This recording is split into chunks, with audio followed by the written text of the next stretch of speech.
दोस्तों नमस्कार, स्वागत है आप सभी का एजुकेशन मंत्रा में। दोस्तों प्राथमिक शिक्षक भर्ती एक बड़ा मुद्दा है और इसके संबंध में जो लगातार अभ्यर्थी हैं वो धरना प्रदर्शन कर रहे हैं। प्राथमिक शिक्षक भर्ती के मुद्दे अलग अलग हैं।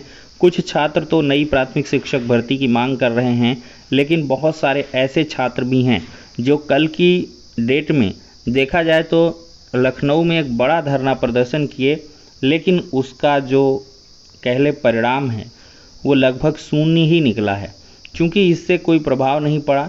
छात्र उग्र रहे और विधानसभा की तरफ बढ़ रहे थे, लेकिन छात्रों को ऐन वक्त पर रोककर लखनऊ के इको गार्डन में भेज दिया गया। गिरफ्तारियां भी हुई, छुटपुट जो चोटें हैं वो भी आईं, लेकिन देखा जाए तो जो छात्रों का प्रदर्शन था वो बहुत ही ज़्यादा कह लें कि उग्र था और साथ ही साथ छात्रों की जो एकजुटता थी वो काफ़ी ज़्यादा थी। 6800 आरक्षण सूची के ये छात्र थे, लेकिन जो संख्या थी छात्रों की वो हज़ारों में थी। तो ये कुल मिला के अपने अधिकारों की प्रति जागरूकता होती है, लेकिन उसी के दूसरी तरफ देखें तो नई प्राथमिक शिक्षक भर्ती को लेकर जो सक्रियता है वो छात्रों की दिखती नहीं है। इसमें असल बात जो है वो बिखराव का बिंदु है बीएड बनाम बीटीसी का केस, जिसमें से बीटीसी वाले छात्र भी कहीं ना कहीं बहुत सारे छात्र फीके पड़ गए हैं। वो सिर्फ़ और सिर्फ अपना इंटरेस्ट बीएड को बाहर करने में लगा रहे हैं और बीएड के छात्र पूरी तरीके से यहाँ पर सुस्त ही पड़ चुके हैं। उनके द्वारा तो भर्ती का कोई मुद्दा ही नहीं उठाया जाता है, क्योंकि वो अभी असमंजस में अपने भविष्य को लेकर हैं कि आखिरकार क्या होने वाला है, होगा भी नहीं होगा। और उनके पास ऑप्शंस भी हैं, आगे चल के टीजीटी पीजीटी भर्ती के मौके आने वाले हैं और ऐसे में सही निर्णय है बीएड छात्रों का कि जो आगे दिख रहा है उस पर कार्य करना चाहिए। तो इसी परिप्रेक्ष्य में दोस्तों देखा जाए तो सचिव बेसिक शिक्षा परिषद की तरफ से एक आदेश जारी हुआ है, जिसके क्या कुछ मायने लगाए जा रहे हैं इसके बारे में ही चर्चा करने वाले हैं। तो ये दोस्तों 28/5/2022 का आदेश है। निर्धारित प्रारूप में सूचना उपलब्ध करवाने के लिए समस्त जिला बेसिक शिक्षा अधिकारी को ये लेटर लिखा गया था और उपर्युक्त विषयक प्रकरण का संदर्भ लें जो निर्धारित प्रारूप पर सूचना उपलब्ध कराए जाने के संबंध में था और 30/5/2022 तक अनिवार्य रूप से परिषद कार्यालय को ये डेटा इनको उपलब्ध करवाना था। डेटा कुछ इस प्रकार से था। 3 प्रारूपों में सूचना मांगी गई थी।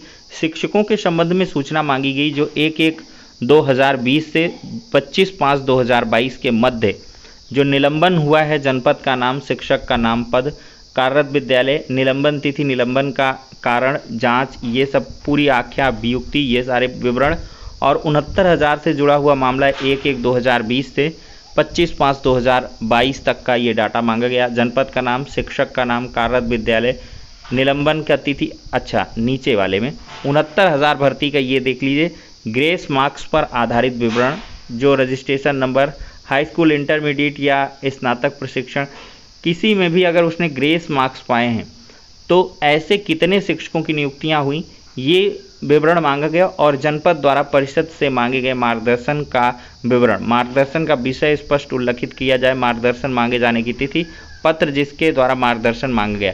तो ये डिटेल्स दोस्तों सचिव बेसिक शिक्षा परिषद की तरफ से मांगी गई हैं और ये सारी डिटेल्स कहीं ना कहीं जून में जो हो रही मीटिंग उसकी ओर इशारा कर रही हैं।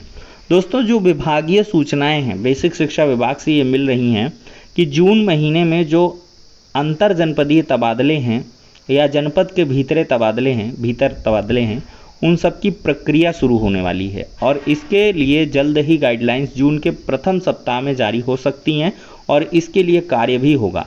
अगर दोस्तों ये कार्य हो जाता है, जनपद के भीतर और बाहर स्थानांतरण जैसे मुद्दों पर अगर कार्य होता है तो अवश्य ही जो बेसिक शिक्षा विभाग की इन स्थानांतरण के बाद से जो मीटिंग्स होंगी जून महीने के लास्ट में, चूँकि छात्र शिक्षक अनुपात और छात्रों के एडमिशन चूँकि 2 करोड़ का लक्ष्य रखा गया है और अखिलेश यादव जी ने इस मुद्दे को प्रमुखता के साथ सदन में उठाया भी है कि 2 करोड़ नामांकन का तो लक्ष्य रखा गया, लेकिन जो शिक्षा है उसकी गुणवत्ता कैसे तय की जाएगी इसके बारे में कोई कार्य नहीं हो रहा है। कहीं ना कहीं जो कॉन्वेंट स्कूल में बच्चे पढ़ रहे हैं और जो प्राइमरी स्कूल्स में बच्चे हैं वो गरीब वंचित परिवेश के हैं, दबे पिछड़े परिवेश के हैं और सबसे निचले परिवेश के बच्चे हैं, वही वहाँ पर शिक्षा ग्रहण कर रहे हैं। तो इनके बीच की जो खाई है वो आखिरकार कैसे पाटी जा सकती है। तो अवश्य ही इसके लिए तभी पार्टी जा सकती है जब शिक्षा व्यवस्था सुदृढ़ की जाए और साथ ही साथ मैक्सिमम पदों पर जितने भी पद हैं उनको भर लिया जाए ऐसा समय। तो देखते हैं कि जून में जो मीटिंग होगी उससे क्या कुछ क्लियर होगा, क्योंकि बहुत सारे छात्र हैं वो नई प्राथमिक शिक्षक भर्ती को लेकर सवाल करते हैं कि सर नई प्राथमिक शिक्षक भर्ती का विज्ञापन आखिरकार कब जारी होगा। तो दोस्तों यहाँ पर असल बात यही है कि बीएड बनाम बीटीसी का जो प्रकरण है वो पहला मुद्दा है। दूसरा मुद्दा है शिक्षकों के पदों का पूरी तरीके से निर्धारण कि कितने पद की रिक्वायरमेंट कहाँ पर है, क्योंकि बहुत सारे जो स्कूल हैं वो एकल हैं, बहुत सारे ऐसे भी स्कूल हैं जहाँ पर शिक्षकों की संख्याएं ज़्यादा हैं। तो इनका एडजस्टमेंट करना पड़ेगा और ये सिर्फ एडजस्टमेंट जनपद के भीतर तबादले और जनपद के बाहर तबादलों के आधार पर ही हो पाएगा। तो ये सारी क्रियाएं दोस्तों जून महीने में हो जाएंगी तो आपकी नई भर्ती की जो गुंजाइशें हैं वो काफ़ी ज़्यादा बढ़ जाएंगी। लेकिन अगर ये जितना कार्य पेंडेंसी में रहेगा तो समझ लीजिए उतना पीछे नई प्राथमिक शिक्षक भर्ती के लिए आप धकेले जाएंगे। तो फिलहाल के लिए दोस्तों आप लोग इंतज़ार करिए, लेकिन ये है कि अपनी तैयारी लगातार करते रहिए, क्योंकि तैयारी में अगर कोई आप कमी करते हैं तो आपके लिए घातक होगा। क्योंकि जब भी यहाँ पर प्राथमिक शिक्षक भर्ती का विज्ञापन जारी होगा तो आपके पास अवसर नहीं रहेगा, समय नहीं रहेगा, और जितनी भी चीज़ें हैं अगर कहीं ना कहीं सारा दिमाग आप नई भर्ती के आने मात्र बस में लगा दोगे तो जब उसके लिए वक्त निकालना होगा परीक्षा की तैयारी के लिए तो कहीं ना कहीं आप पीछे पड़ सकते हो। तो इन सभी चीज़ों को ध्यान में रखते हुए तैयारी करते रहिए। भर्तियां तो आना फिक्स है, देर आए सबेर आए ये हो सकता है, लेकिन ऐसा बिल्कुल नहीं है कि भर्तियां नहीं आएंगी, क्योंकि बजट में हर चीज़ में चाहे जहां जिस प्रकार से जैसे भी उल्लेख अभी तक ना बेसिक शिक्षा विभाग का देखने के लिए मिला हो, लेकिन ये है कि आगे आने वाले समय में भर्तियां अवश्य होंगी और करनी पड़ेंगी। तो फिलहाल के लिए दोस्तों इस वीडियो में इतना ही, नेक्स्ट में मिलते हैं।